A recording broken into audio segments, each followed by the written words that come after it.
Bon vendredi tout le monde, bienvenue à Histoire de passer temps en ce glorieux et très pluvieux vendredi 5 mai 2017.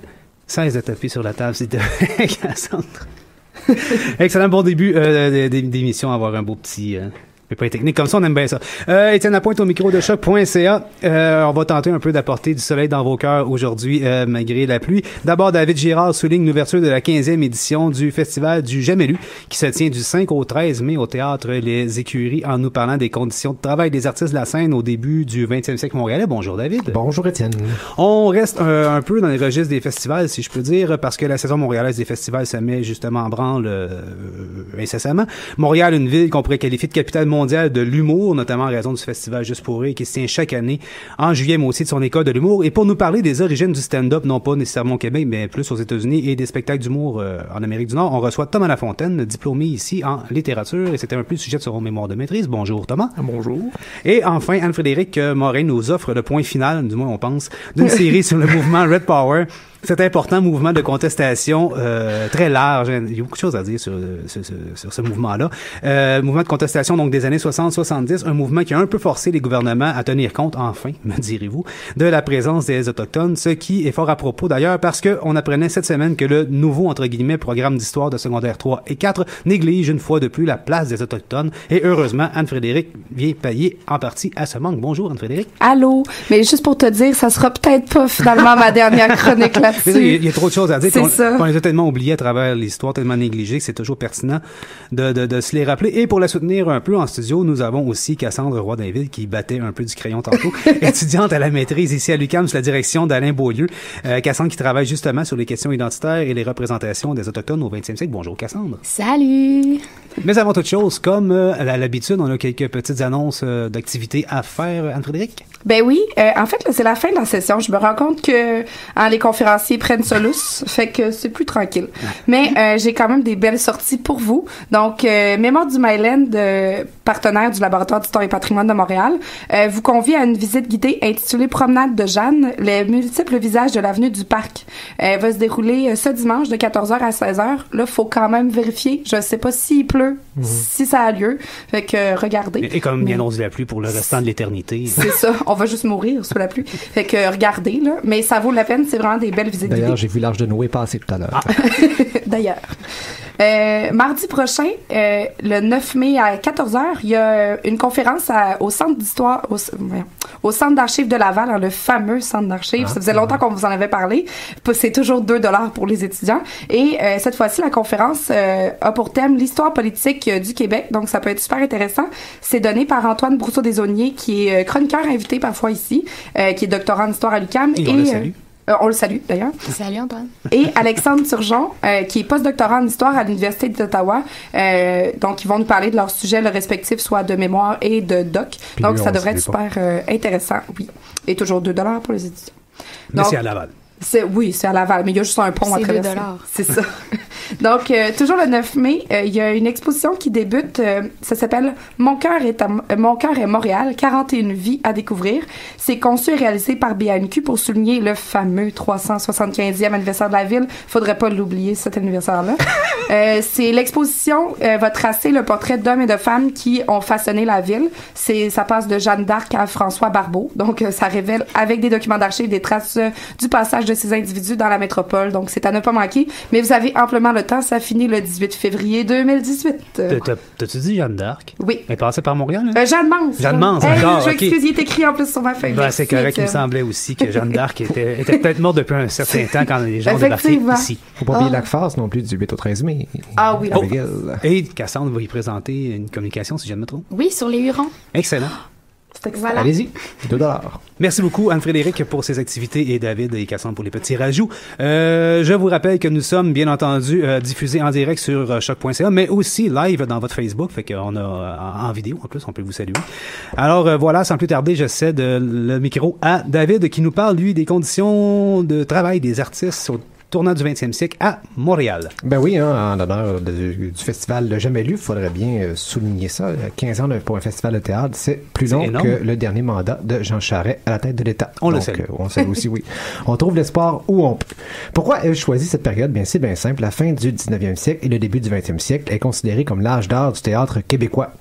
Montréal et Québec comptent alors une dizaine de villes chacune. En plus des cabarets, des salles de cinéma, le choix est intéressant. Comme 10 théâtres pour Québec? Oui, 10 théâtres pour Québec. C'est beaucoup plus que ce qui est en ce moment. Oui. On salue les gens de Québec, d'ailleurs, qui ont une offre culturelle intéressante. Mais à l'époque, il n'y a pas de télévision ni radio, donc c'est normal qu'on aille au théâtre. On va plus au théâtre, on sort plus, effectivement. Voilà, il n'y a pas de cinéma non plus, ou si peu. Ben, ça commençait, en fait, mais ça arrive un petit peu plus tard, oui, effectivement. Comme en France ou aux États-Unis, on aime suivre les vedettes, Rudolph Valentino, Mary Pickford, Charlie Chaplin, Charles Desroches. Nous aussi, ici, on veut notre star système local. Au Québec, on voit donc les acteurs de la scène devenir de véritables professionnels. Le développement du théâtre ici concorde également avec l'émergence d'une nouvelle bourgeoisie canadienne-française.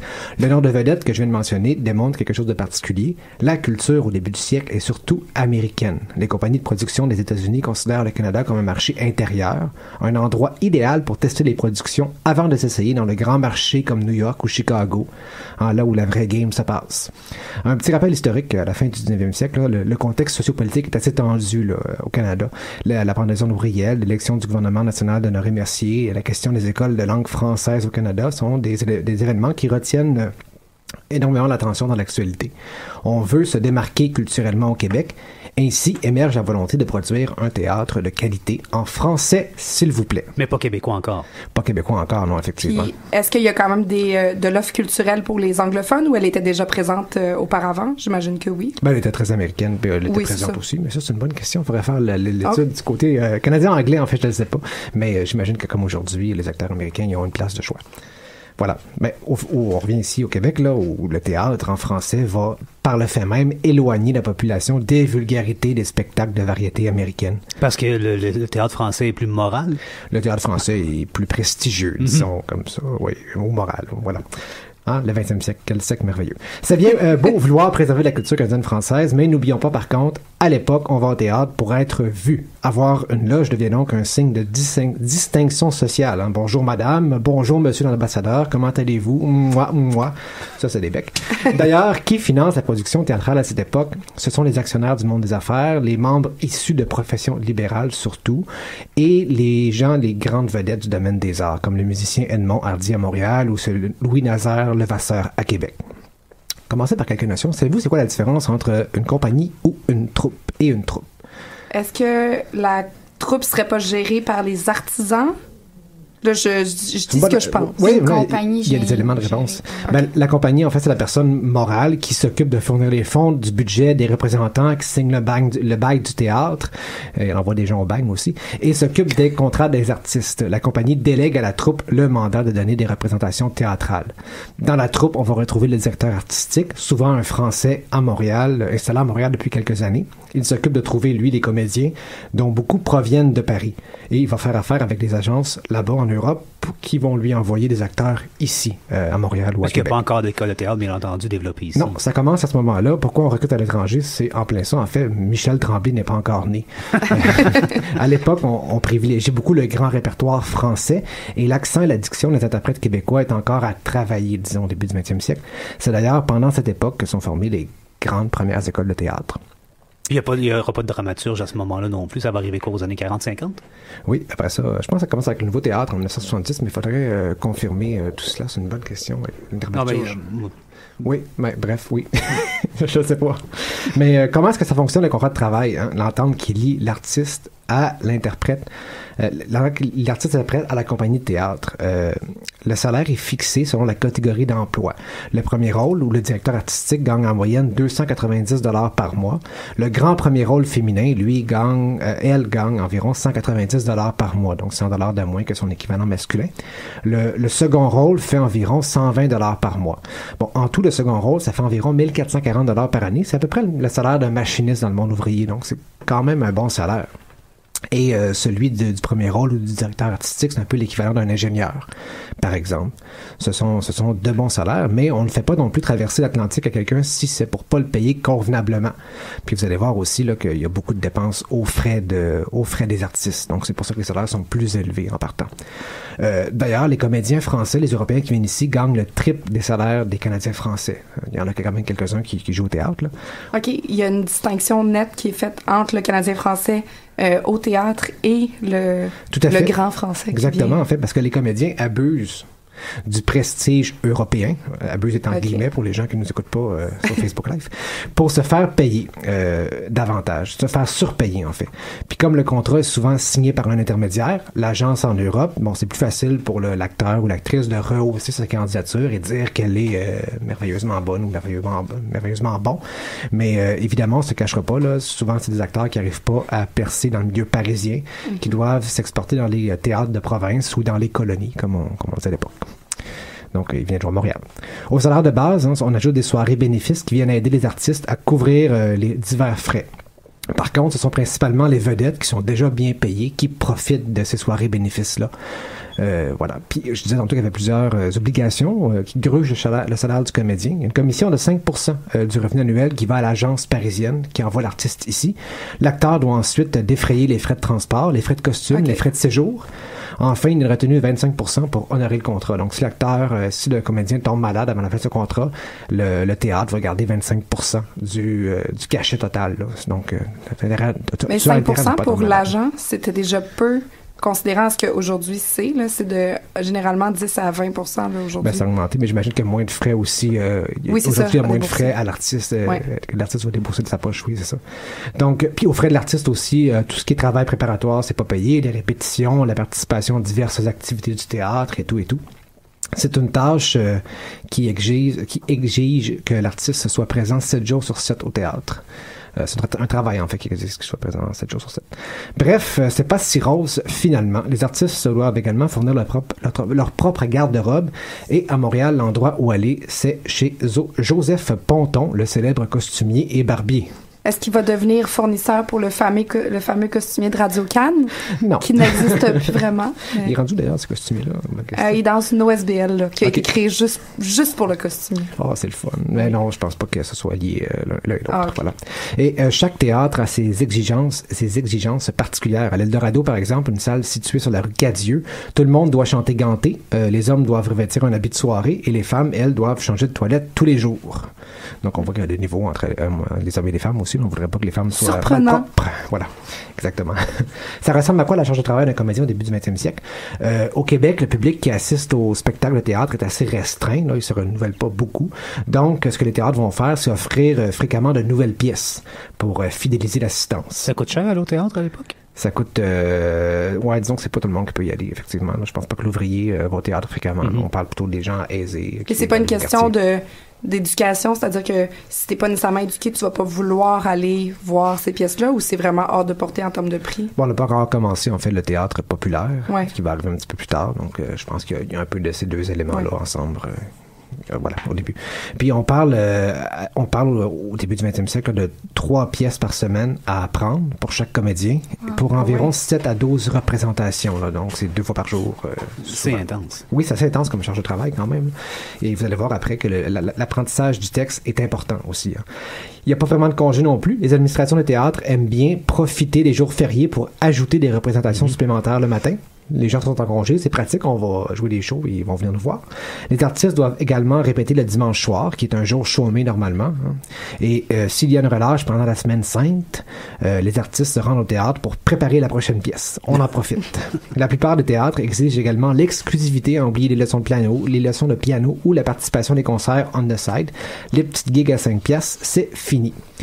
Dans les contrats se divisent en 4. En fait, exécution de la tâche, ponctualité, assiduité, circulation à l'intérieur et relations interpersonnelles. Exécution de la tâche, pas de chichi. Les interprètes doivent absolument jouer tous les rôles qui leur sont assignés par la direction artistique. Hein. Les seconds rôles ou les rôles de complaisance, peu importe, tu joues ce qu'on dit de jouer. La maîtrise parfaite du texte est sévèrement contrôlée. Interdit également sur scène les paroles déplacées, les gestes obscènes ou se présenter en état d'ivresse. Ce qui semble être commun à la fin du 19e siècle. On boit beaucoup à cette époque. Oui, effectivement, il faut bien oublier un peu nos malheurs. Il n'y a pas de TV, il n'y a pas de cinéma.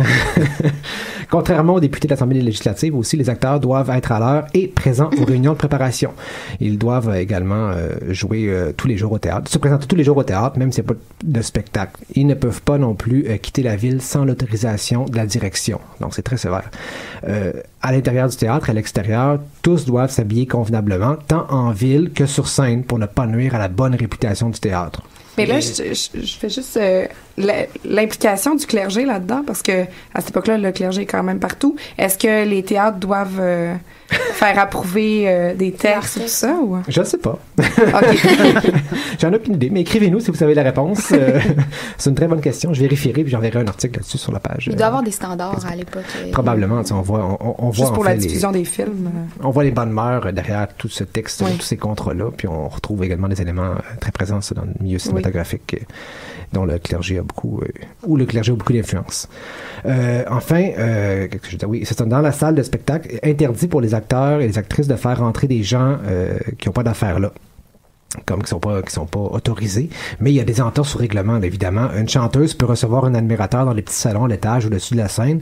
Elle est même fortement encouragée à le faire boire et elle se voit verser une commission de 5% sur chacune des consommations vendues. C'est quand même intéressant. Là. Si le contrat n'est pas respecté, il y a des sanctions financières. Retard mineur à une répétition, 10 sous. Retard d'1 heure à une répétition, une demi-journée de salaire, chez vous.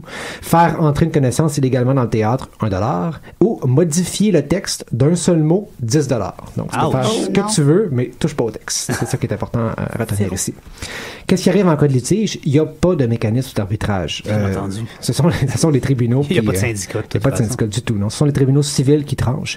Puis vous vous rappelez au début quand je parlais du 25% retenu là, pour un arrêt de contrat, ça c'est entièrement à la discrétion du théâtre. Donc si un artiste se promène en ville étant mal habillé, il n'avait pas ciré ses chaussures et son contrat était brisé. Son contrat était brisé, exactement. C'est facile à aller chercher après à garder cet argent-là. Et c'est le théâtre qui décide. Il y avait de l'abus, on le sait? Ou? Il y avait de l'abus, oui. Devant les tribunaux, là, on parle surtout des cas des questions sur le salaire, des questions sur les congédiements abusifs ou la contestation des sanctions sont souvent des causes amenées devant les tribunaux. La vie d'artiste au Québec n'est donc pas facile au début du 20e siècle. Congédiement sans raison, non-renouvellement d'un contrat sans avertissement, inexistence d'un filet social. Si jamais un artiste souffre d'une maladie ou pogne un virus, j'en ai parlé tantôt, c'était fini. Il y avait tout simplement une rupture de contrat et des pénalités financières qui étaient appliquées en plus de la rupture du contrat. Il en va de même pour une grossesse non déclarée ou illégitime. D'ailleurs, c'est la direction du théâtre qui décide du moment opportun où une comédienne enceinte doit se retirer. OK, c'est pas laissé à la discrétion du tout là, de la comédienne. Pas du tout, non. C'est le théâtre qui décide, oui. Quand elle crève ses os. Quand elle crève ses os. Mais en fait, pour je cite, une question de convenance vis-à-vis du public. Ben, c'est ça. Voilà. Donc, on ne voudrait pas que c'est ça. Passer à moi après. Cacher se vendre que je ne saurais voir, comme on disait. Excusez-moi. Si une pôle à rideau assomme un artiste, ce n'est évidemment pas la faute du théâtre, mais de l'artiste qui se trouvait pas à la bonne place au bon moment. C'est ça, les accidents de travail sont la responsabilité de l'employé. Exactement, oui, c'est ça. C'est un peu ce qu'on retrouve finalement dans le mouvement ouvrier à l'époque. Et c'est pas étonnant de voir un mouvement associatif également se développer dans le milieu du théâtre québécois. Le militantisme syndical prend de plus en plus de place parmi les travailleurs du théâtre. Et chacun signe de son contrat de façon autonome, évidemment, la cohésion n'est pas toujours là. C'est un groupe qui est très difficile à syndiquer parce qu'il y a des vedettes, il y a des gens moins fortunés là-dedans, il y a des techniciens de scène, on ne sait pas trop où les placer, est-ce que ce sont des ouvriers, est-ce que ce sont des gens de théâtre, des gens de la scène, voilà. Ils ne travaillent pas nécessairement tous en même temps au même endroit non plus. Exactement, et on va voir certaines tentatives au début du 20e siècle arriver dans le milieu, mais il faut attendre 1930 pour voir une vraie législation venir transformer les conditions de travail des artistes de scène au Québec. Et le premier syndicat sera en 1938 avec l'Union des artistes qui verra le jour. Voilà. Merci beaucoup David pour cette charmante information sur les conditions difficiles de nos artistes, des artistes au début du 20e siècle. On va se quitter en musique quelques minutes. On va écouter, étant donné qu'il fait pas très beau, j'ai choisi de la musique de pluie. On écoute 3 poches de sucre, une pièce d'Avec Podcast qui s'est tirée de leur album 3 chaussures de sang. On se reparle en 3 minutes.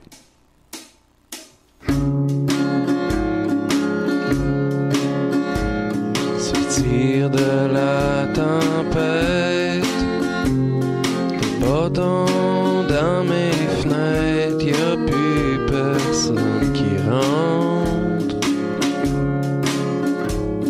Mon chemin a pogné le champ. Donne-moi 3 poches de sucre, ramène-moi comme avant. Revenu à pied du fin fond de notre histoire, mes bottes étaient pleines de ciment. J'avais appris ton nom par cœur, je l'oublie pour passer le temps.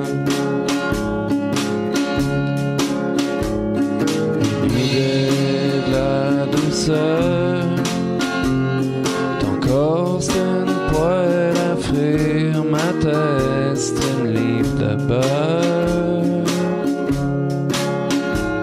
Tes bras sont faits en piège, tes pouvoirs invisibles et tes clôtures à neige. J'ai donné des noms à toutes mes angoisses, j'ai presque passé proche de pas tomber. On meurt pas mieux en première classe quand l'avion plante du nez.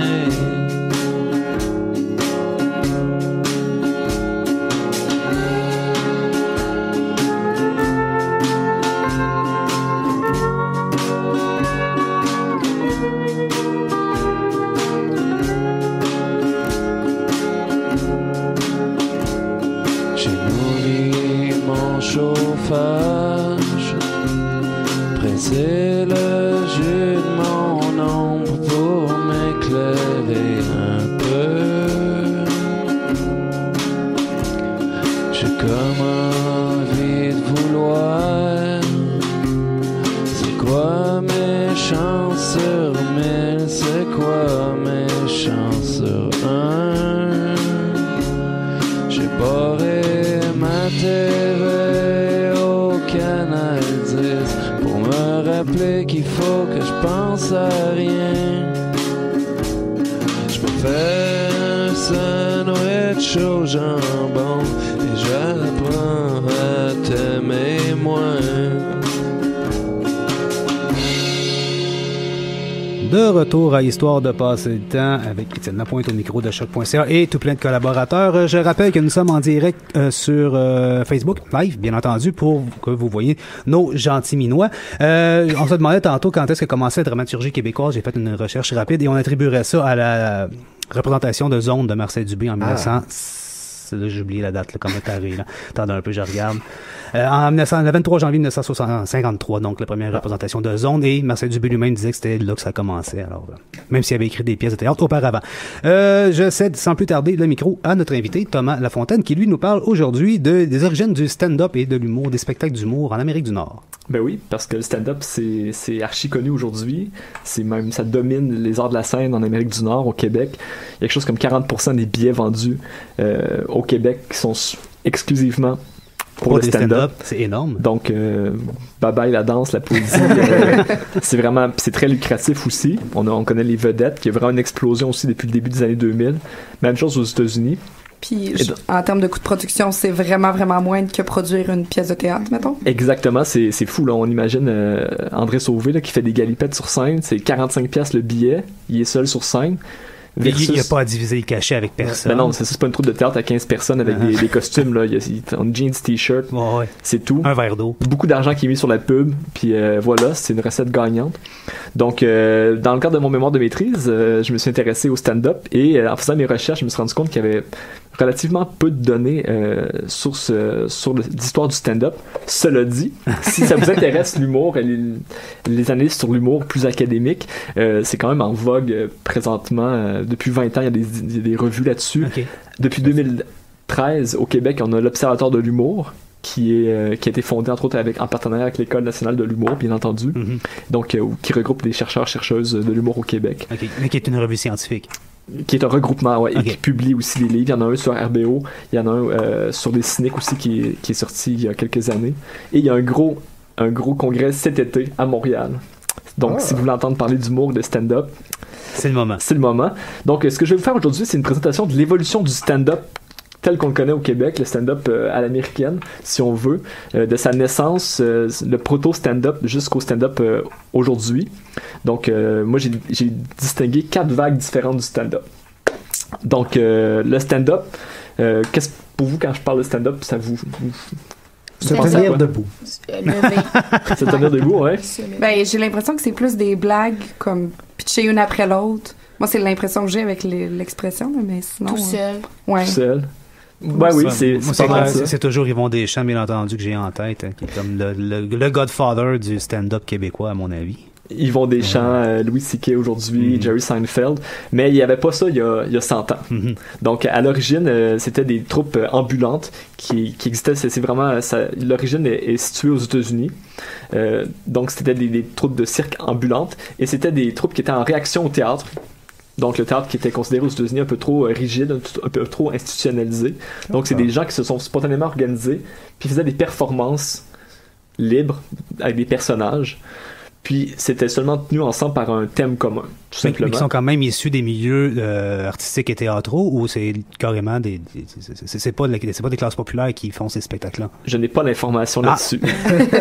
Je peux te donner le titre que ça avait, c'était des minstrel shows qu'on va voir. Et dans ces minstrel shows-là, il y avait des stump speech. Donc, il y avait un moment dans la performance où il y avait quelqu'un qui faisait un stump speech. C'était une satire politique. Et tous ces gens-là chantaient. Donc, tout le monde sur scène. Tout le monde sur scène et la satire politique était chantée. Wow. Et donc ça, souvent, c'est l'espèce de premier proto-stand-up. C'était ce moment-là de satire politique. Et c'était fait au moment où on changeait le décor ou les artistes, ou c'était vraiment tout le monde qui se réunissait à un moment précis du spectacle? C'était une personne, si je me souviens bien, qui faisait son speech d'actualité, donc ça faisait pas un peu un débalancement par rapport peut-être aux autres performances un peu plus loufoques. Ensuite, quelques années plus tard, les milieux théâtraux sont plus, sont devenus moins nomades. Il y a eu le succès des vaudevilles et du burlesque, et donc c'était vraiment des scènes avec des scènes fixes avec des places assises, et on avait d'une part le vaudeville qui était un peu plus grand avec un peu plus de slapstick, d'humour physique. Et il y avait aussi le burlesque. Donc il y avait plusieurs types de burlesque, mais pour le burlesque par exemple c'était des scènes un peu plus petites qui laissaient place à plus d'intimité. Donc c'est un autre trait majeur du stand-up, c'est l'intimité que ça permet. Vaudeville, ça me dit rien, moi. Par exemple les Marx Brothers, ils ont fait des films au début des années 20, les années 30, c'était des vaudevilles, donc il y avait du piano, des tartes à la crème dans le visage, donc les gens pouvaient manger en regardant ça. Donc c'était comme un théâtre vraiment plus populaire. Un peu comme un théâtre d'été aujourd'hui, si on veut. Ouais. Mais les théâtres d'été sont même très sérieux des fois, je trouve. Donc c'était vraiment un peu plus gras. Clown? Un peu clown. Donc c'était extrêmement populaire à cette époque-là. Et entre les performances du vaudeville et du burlesque, il fallait qu'on bouche les trous, puis il y avait des gens qui faisaient des monologues qui cette fois n'étaient plus chantés, qui étaient parlés. Donc c'était comme une évolution par rapport au stump speech un peu plus tôt. Puis donc les scènes étaient aussi plus petites, donc ils faisaient des monologues des fois un peu plus intimes. Alors que le burlesque est quand même, il y a quand même une présence féminine assez importante là, dans les artistes qui sont sur scène. Est-ce que le stand-up, même à cette époque-là, fait une place pour les femmes sur la scène ou pas du tout? J'ai pas l'information, mais je peux te dire que le stand-up en général c'est très très masculin et ça s'adresse aussi beaucoup aux hommes. J'imagine qu'à l'époque du burlesque c'était aussi la même chose là. Il y avait les films des Marx Brothers ou Charlie Chaplin, il y a une femme mais c'est presque token là, c'est un rôle de soutien. C'est un rôle on s'appuie sur la femme pour promouvoir les rôles d'hommes. Donc de ce que j'ai parcouru ça ressemblait plus à ça. Puis est-ce que le cirque naît à peu près à la même période avec le vaudeville ou c'est complètement deux choses différentes? Je n'ai pas étudié le cirque malheureusement. Le cirque vient vraiment vraiment tôt en fait parce qu'il y a des cirques ambulants qui sont là dès le Moyen-Âge. Tu as des cirques qui vont de ville en ville puis qui vont divertir avec justement les cabinets des curiosités ou des choses comme ça là, avec des gens étranges dans leur troupe. Des freak shows. Ouais, c'est ça, des freak shows. Voilà, alors donc le stand-up ça émerge où il y a quelqu'un qui est comme maître de cérémonie dans le fond, qui bouge les trous entre les différents intervenants, qui les présente puis qui fait une couple de petites blagues entre les différents spectacles. Un peu comme Louis-José Hood à la disque aujourd'hui. Exactement, des Louis-José Hood mais à l'époque. Donc c'est des MC, des maîtres de cérémonie, puis ils sont excellents, puis ils sont très en demande aussi. Puis ensuite vient l'autre transformation importante. À partir des années 20, les années 30, il y a la radio et la télévision qui apparaît. Et là, les arts de la scène mangent une volée et de plus en plus les gens recherchent la musique. Donc c'est vraiment populaire, c'est la musique. Et là encore là, les artistes de la scène perdent perdent leur emploi, mais il y a encore besoin d'un maître de cérémonie pour faire des transitions entre les différents morceaux. Et donc là, à ce moment-là, encore là, on fait appel aux mêmes personnes qui sont déjà un peu rodées par rapport aux dernières années et qui sont des maîtres de cérémonie, beaucoup dans le jazz, beaucoup dans la contre-culture. Donc, c'est là que naît vraiment plus le stand-up. En particulier, souvent, on le situe plus à San Francisco dans les années 50. Donc, San Francisco qui est vraiment la contre-culture. Pré-hippie, le beatnik. L'entre des beatniks, c'est ça. C'est ça, très intello. Et c'est vraiment la première vague de stand-up que je situe, c'est vraiment cette première vague-là. C'est donc 1955-1972. Mort Sahl, M-O-R-T, comme Mort Sahl, c'est lui qui est considéré comme le pionnier, le papa du stand-up. Qui commence en 53 et qui a le premier album de stand-up enregistré à la Library of Congress en 1955. Et lui fait des blagues vraiment très intello. Pas juste... on est loin du Guillaume Wagner, là. Il fait vraiment des blagues avec des gens au doctorat en histoire, au doctorat en littérature, qui sont commis dans une banque. Puis là, ils se font voler. Puis là, le voleur arrive puis il dit... agis normalement. Puis le doctorant dit mais qu'est-ce que tu faisais par normal? Des blagues vraiment qui passeraient pas aujourd'hui. Oh, ouais. C'est très niché. C'est vraiment pour les gens qui allaient écouter comme Dave Brubeck des années 50. On s'imagine un peu le portrait. Tout ça avait lieu au Hungry Eye pour Hungry Intellectual. C'est la birthplace du stand-up. C'est vraiment un milieu d'intello. Donc, Mort Sahl commence a une grande popularité, fait la couverture du Times, inspire beaucoup de gens, comme Woody Allen, comme d'autres, qui vont prendre la relève et qui vont faire aussi de l'humour très politique. Parce que Mort Sahl arrivait sur scène, faisait pas des blagues de ta femme est comme si... il était pas dans l'intime. Ni dans le vulgaire non plus. Il était pas dans l'intime, il était pas dans le vulgaire, il était pas dans les stéréotypes, il était vraiment dans l'actualité politique. Et donc ça va motiver même les hétéros comme Woody Allen à faire aussi du stand-up. Woody Allen a fait de l'excellent stand-up dans les années 60. Je ne savais pas ça. Vous pourrez aller voir ça. Et d'autres comme Lenny Bruce aussi, qu'on connaît peut-être plus aujourd'hui, à poursuivre cette vague-là. Et donc, eux, ils vont aussi briser un peu ce qui était plus avant de l'humour de taverne, qu'on retrouve un peu encore aujourd'hui, ou comme ici peu aujourd'hui, beaucoup aujourd'hui. On peut dire beaucoup aujourd'hui, mais mettons les stéréotypes de tout ça, c'est les blagues, les recueils de blagues cochonnes de Claude Blanchard ou de Gilles Latulippe. Ou Roméo Pérus aussi qui était fort. Roméo Pérus aussi, puis on a encore beaucoup d'adaptations de ça. Si vous allez à un bar stand-up à Montréal aujourd'hui, c'est des variations là-dessus. La trampoline, c'est les stéréotypes, beaucoup. Ils vont vraiment davantage s'ancrer par rapport au pouvoir établi. Donc Eisenhower, après ça ils vont rire des Kennedy, etc.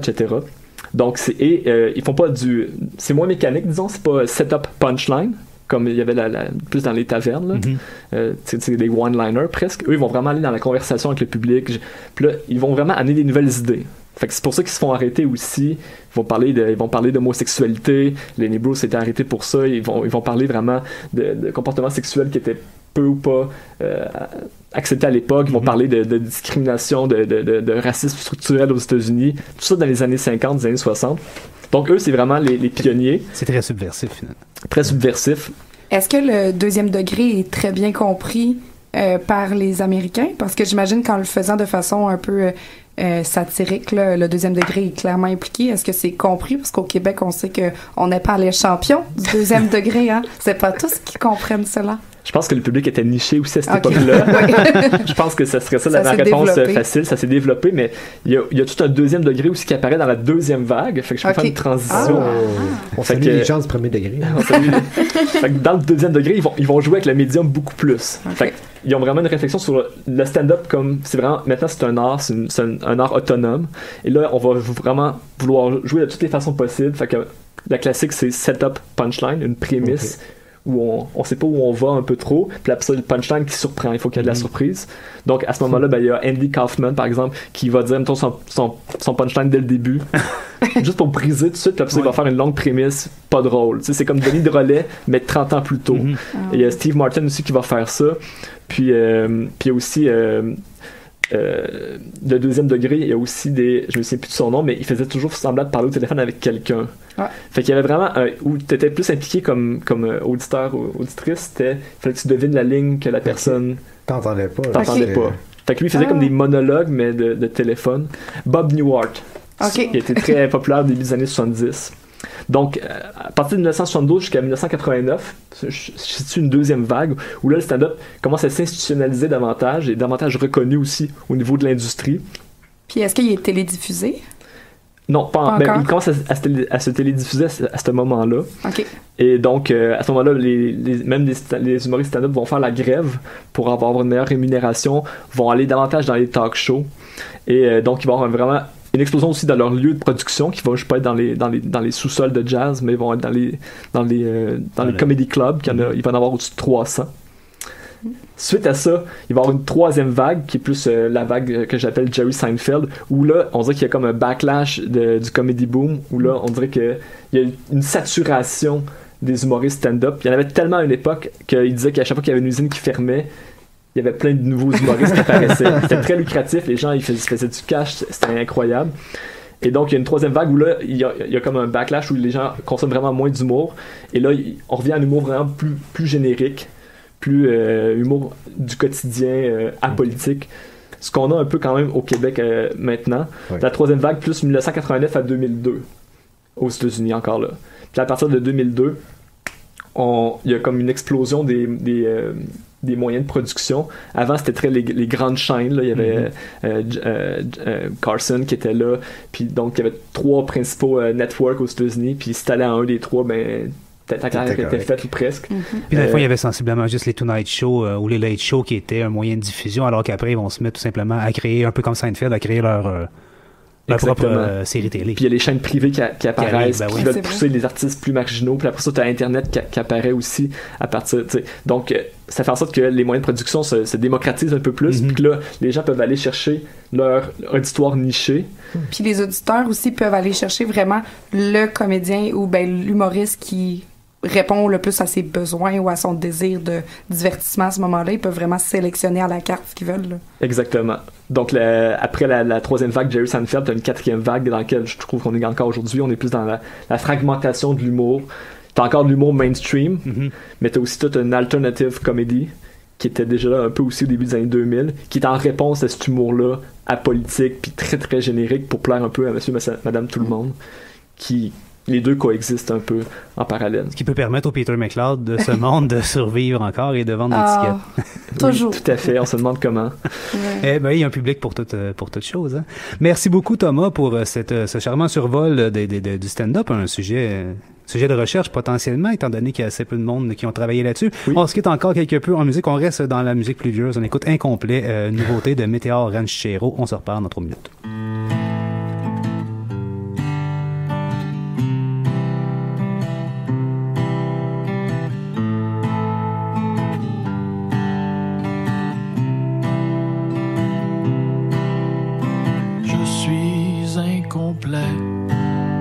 Sans cravate ni veston, au salaire qu'on me paie, je porte du linge d'occasion, tellement incomplet, comme une tuque sans pompon, complètement sans intérêt, pas de quoi faire une chanson. Cigarette sans allumette, pas de cartouche dans le fusil. Roméo sans salle Juliette, plus d'internet dans mon ordi.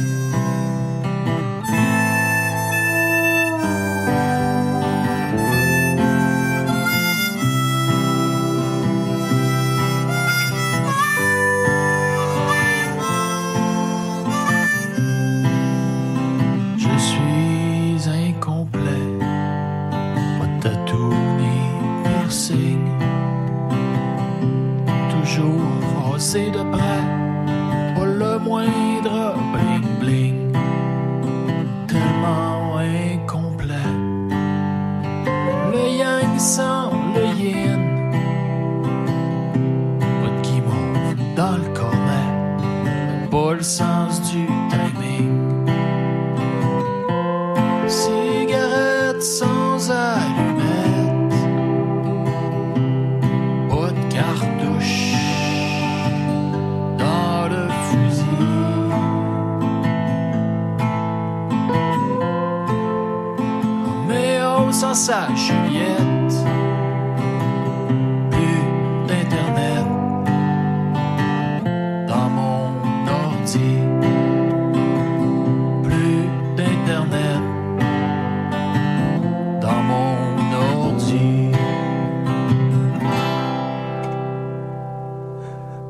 de retour à Histoire de passer le temps en ce joyeux vendredi, joyeux et tout triste à la fois, musicalement, on s'en rend compte.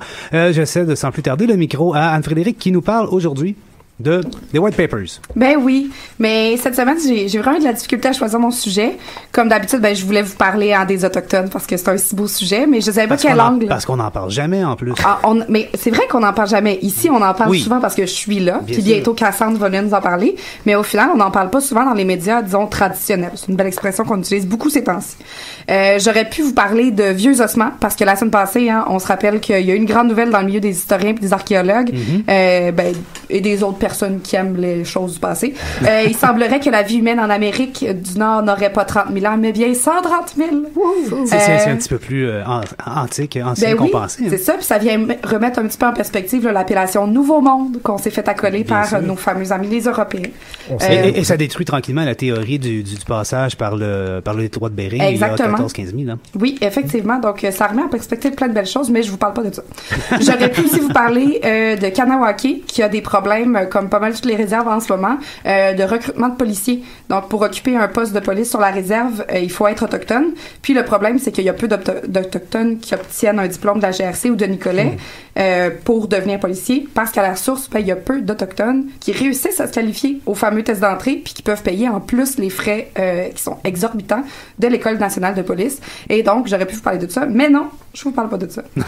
T'es plein de teasers aujourd'hui. Mais je sais, mais c'est parce qu'il y avait plein de belles choses dans l'actualité, puis je savais plus quoi choisir. Mais je vous parle, en fait, du Red Power. Je voulais finir finalement ma série de chroniques sur ce mouvement de revendication autochtone au Canada. J'en profite cette semaine parce qu'on apprenait que le nouveau programme d'histoire, comme Étienne l'a dit, le nouveau programme d'histoire des 3e et 4e secondaires était fortement contesté, notamment de sous-représenter une fois de plus la place des Autochtones dans l'enseignement. Toujours dans le but de vous en apprendre plus à cette émission-ci, je me suis dit que j'allais prendre la place du ministère. Puis, je vais prendre ces quelques instants pour vous instruire sur l'histoire des Autochtones. Donc, je vous rappelle qu'à ma dernière chronique, c'était le 24 mars, je vous avais fait faire un survol des premiers regroupements autochtones du pays qui avaient généralement les revendications territoriales au centre de leurs intérêts. À partir des années 60, le vent va tourner, puis les revendications vont devenir beaucoup plus larges. En 63, le gouvernement canadien va donner comme mandat à Harry Arton, qui est un anthropologue de l'Université de la Colombie-Britannique, d'enquêter sur la situation socio-économique, et là c'est beaucoup plus large que juste sur la situation, disons, économique des populations autochtones au pays. Puis là, il va publier en 66 un fameux rapport. C'est pas le premier qu'il va publier, mais c'est celui qui va avoir le plus de répercussions dans le pays. Et il va conclure que les peuples autochtones sont les peuples les plus marginalisés et désavantagés du pays. Donc, il va quand même, j'allais dire, fesser loin, c'est peut-être pas la bonne expression, mais quand même, il frappe fort, c'est ça que je veux dire. C'est le gouvernement Pearson à l'époque. Hein? Oui, c'est Pearson. Pearson va, disons, rapidement, parce que le gouvernement change, quelques années plus tard, mais rapidement va mettre en branle un système de consultation qui va être repris par le gouvernement Trudeau. Je vous en parle dans quelques instants. Dans le fond, les conclusions du rapport Arton sont vraiment très bien acceptées dans les communautés autochtones. Les communautés sont d'accord avec ce qui a été mis en place, puis sont d'accord aussi avec les mesures qui sont proposées. Donc, pour un gouvernement, quoi de mieux que de prendre ce beau rapport et de l'appliquer? Bien sûr. Il a été bien monté et bien fait, et les communautés sont même d'accord. Donc, mais non, ça peut pas toujours bien se passer comme ça. Donc, ils l'ont tabletté? Ils l'ont pas tabletté, ils ont fait bien pire. Mais il y a un changement de gouvernement. Il y a un changement de gouvernement. Ça s'est pas. Non, c'est ça. Et la transition n'a pas été facile. On se rappelle la fin des années 60-70, c'est un mouvement, c'est un moment de en tout cas rempli d'ébullition, on peut dire ça comme ça. Arton va blâmer les mauvaises politiques gouvernementales, principalement le système scolaire, donc autant les écoles sur les réserves que les pensionnats autochtones.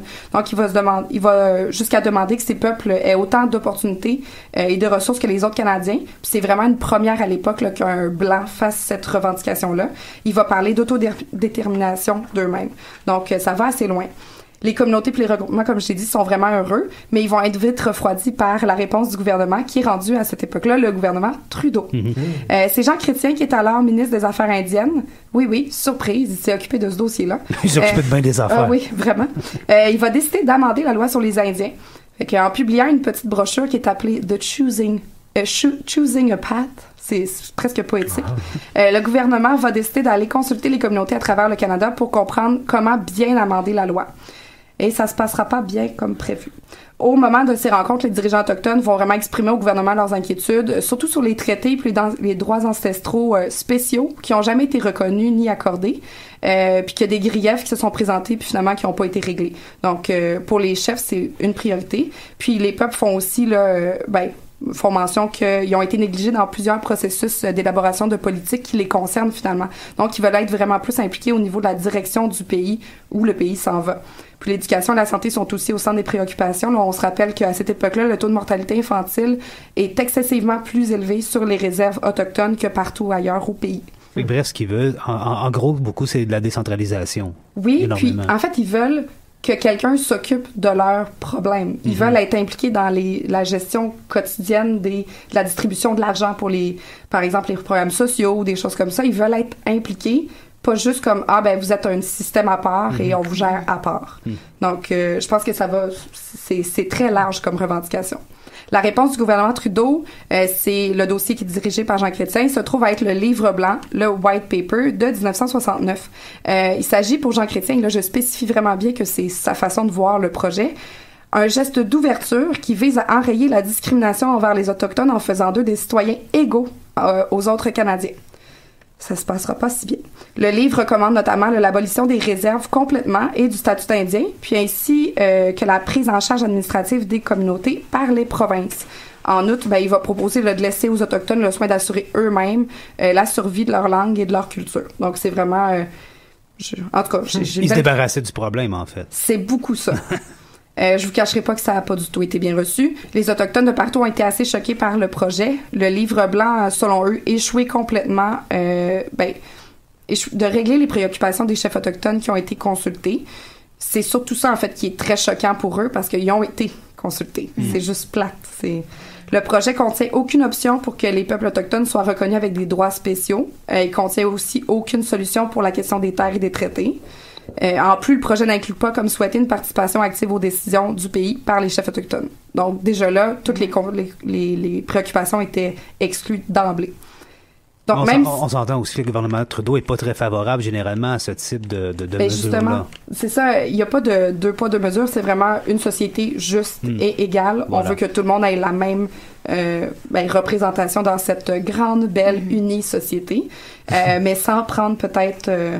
en considération. Il a dû se rendre compte en même temps, en consultant les communautés, qu'il y avait des cas spécifiques, puis que c'était tellement compliqué, puis il s'est peut-être dit, on sac ça à terre, puis... je sais pas si en consultant, ils ont quand même... Ils l'ont publié après. Fait qu'ils ont consulté, ils ont publié, mais ils sont revenus sur leur décision plus tard, mais effectivement, ils ont dû se rendre compte de quelque chose, tu sais. Mais parce que c'est pas une mauvaise idée de sacrer à terre tout ce système-là, de réserve et... de tout ça, mais au final, la façon de le faire tout d'un coup, puis de justifier ça par l'égalité, c'est ça, c'est hyper rapide, puis ça enlève toute la stabilité. Ils étaient pas du tout stables là, dans leur réserve, mais quand même... Mais il y avait quand même des infrastructures existantes, comme des écoles, entre autres. Si tu élimines les écoles, forcément, il y a un pan de la culture qui va disparaître. Exactement, parce que là, si l'école de la réserve n'existe plus, il faut relocaliser, ils vont aller dans une école dite de blanc. L'apprentissage des langues. C'est ça, les langues ne seront plus enseignées dans cet endroit-là. Déjà que c'était enseigné de façon très bancale dans les écoles de réserve parce qu'ils n'étaient pas subventionnés pour ça. Ça laisse comme beaucoup de problèmes, là. Ça, c'est le livre blanc, c'était une proposition du gouvernement? Oui, c'est une politique ouverte, un livre blanc. C'est une politique, est-ce que ça a été adopté? Non, c'est ça. En fait, elle va être refusée. Elle va être retirée du... C'est comme un pré-projet de loi, un peu. Okay. Un livre blanc, c'est pour annoncer à l'entièreté du monde, en fait au Canada, c'est quoi le projet de loi qui pourrait être adopté. Fait que c'est vraiment une proposition. C'est un décret, comme Trump fait, il annonce ce qu'il veut faire. Ouais, non, mais un décret, un pouvoir de loi. C'est ça, le décret, c'est comme un projet de loi pour nous ici. Okay. Tandis que là, c'est vraiment comme... C'est très bien expliqué, c'est vulgarisé, c'est fait pour que on puisse citer des beaux petits paragraphes dans un journal. Tu sais, c'est fait pour le public. Mais au final, c'est un outil de communication pour diffuser ça. Puis c'est souvent fait pour des sujets qui sont très controversés pour pouvoir éduquer la population sur qu'est-ce qu'on va faire. Fait que au final, c'est une bonne chose qu'il ait utilisé ce médium-là, mais la solution qui a été apportée pour ça s'est pas bien fait du tout. Et les Autochtones vont vraiment se lever en bloc, et c'est un peu là que le Red Power va vraiment se créer complètement au Canada. Donc, c'est mené par plusieurs leaders en parallèle. Le Canada est un pays vaste et plusieurs communautés autochtones qui, des fois, ne s'entendent pas les unes avec les autres, mais au final, vont quand même s'entendre avec quelques chefs. Il y en a un en particulier, le Harold Cardinal, qui est de la communauté Cree et qui est très jeune, il a 24 ans. Il est le représentant de la Indian Association of Alberta. Donc, il est très influent malgré son jeune âge. Puis par la suite, il va prendre la direction de l'association pan-canadienne, qui est, si je me rappelle bien, à cette époque-là, la fraternité, the Brotherhood of Indians. North American Indian Brotherhood. Ouais, c'est ça. Il y en a eu beaucoup, donc je me mêle dans les noms, là. D'ailleurs, si vous cherchez une lecture pas vraiment légère pour l'été, je vous suggère le livre The Unjust Society de Cardinal. Il expose vraiment clairement l'hypocrisie de l'expression de Justin Trudeau, là, une société juste. Non, Pierre Trudeau. J'ai dit Justin. Oui, je suis désolée. Mais oui, bon lapsus. Ben là, excuse-moi, Justin. C'est le fils de son père.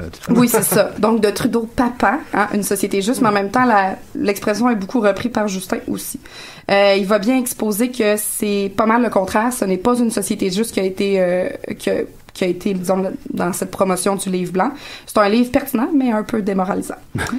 Puis, en réponse au white paper, Cardinal va déposer le Citizen Plus, qui est appelé le Red Paper. Donc, en réponse à tout ça, il va lui proposer un livre un peu politique pour exposer c'est quoi ses solutions. Donc, c'est très intéressant aussi d'aller lire ce document-là qui expose beaucoup qui propose beaucoup de solutions qui viennent de l'intérieur des différents mouvements autochtones partout au Canada. Puis en réponse aux réactions négatives, Pierre Trudeau va annuler le livre blanc en 1970 et va déclarer la phrase qui suit dans une entrevue télévisée « We'll keep them in the ghetto as long as they want ». Si gentil. Oui, ça en dit vraiment long sur les bonnes relations entre le gouvernement et les Autochtones. Il y a vraiment le sens de la formule. Effectivement, ça s'ajoute au punchline légendaire là, que Trudeau utilisait, « Just watch me » pendant la crise d'octobre, qui était une belle phrase. Donc, je vous reviendrai avec la suite des choses dans une prochaine chronique parce que non, j'aurai jamais fini. Je vous parlerai de l'affaire Calder, qui est un arrêt clé qui va aider un peu plus à comme redéfinir disons le Red Power. C'est en 73, puis c'est sur la notion des terres ancestrales, puis ça fait encore office là d'arrêt principal dans la notion aujourd'hui juridique. Là, c'est l'arrêt clé. Donc, c'est super. Donc, voilà. Merci beaucoup, Anne-Frédérique. Tu parlais le Red Paper. Il y a vraiment un consensus autour des Red Paper de toutes les nations canadiennes? Pas tout. En fait, le Red Paper... Il n'y a jamais de consensus. C'est ça. Non, c'est surtout ça le problème. Mais oui, il est reconnu. Il a été il a été appuyé par beaucoup de communautés, dont les Mohawks. Les Mohawks qui est une des communautés qui fait le plus qui a le plus de poids médiatique, là, sont partout. Puis les Akwesasne qui sont qui est le journal le plus important autochtone à l'époque, là, même aux États-Unis, va appuyer la publication qui s'appelle au départ le Citizen Plus, mais le Red Paper, là, il est vraiment appuyé partout. Donc, je pense qu'il y a peut-être des communautés qui ne l'aiment pas. D'ailleurs, les Métis puis les Inuits sont un peu réticents avec tout ça parce qu'ils ne sont pas inclus déjà dans le livre blanc. Mais ils ne sont pas inclus non plus dans le statut d'Indien. Non, ils ne sont pas inclus, mais voudraient faire des revendications, mais ils ne sont pas appuyés par les mouvements pan-canadiens des Indiens à l'époque. Donc, pour eux, ça crée quand même un malaise, mais ça va créer un malaise jusqu'à, je dirais, aujourd'hui. Ouais. Fait que, oui. Merci beaucoup. Encore une fois, une belle illustration de la complexité de cette question-là. Merci donc beaucoup à Anne-Frédérique Morin, à Thomas Lafontaine, David Girard ainsi que Cassandre Roy-Dainville d'avoir été en studio en ma compagnie. Merci beaucoup à vous tous et toutes d'avoir été à l'écoute sur le device de votre choix. On vous rappelle que les épisodes d'Histoire de Passé Temps sont disponibles en téléchargement via la page de choc.ca, bien entendu, mais il est aussi possible de vous abonner à la balado-diffusion sur iTunes et Google Play. La vidéo de la diffusion sera aussi disponible pour toujours, tant que Facebook existera, sur la page de l'émission Histoire de Passé Temps, qu'on vous invite bien entendu à aimer si ce n'est déjà fait.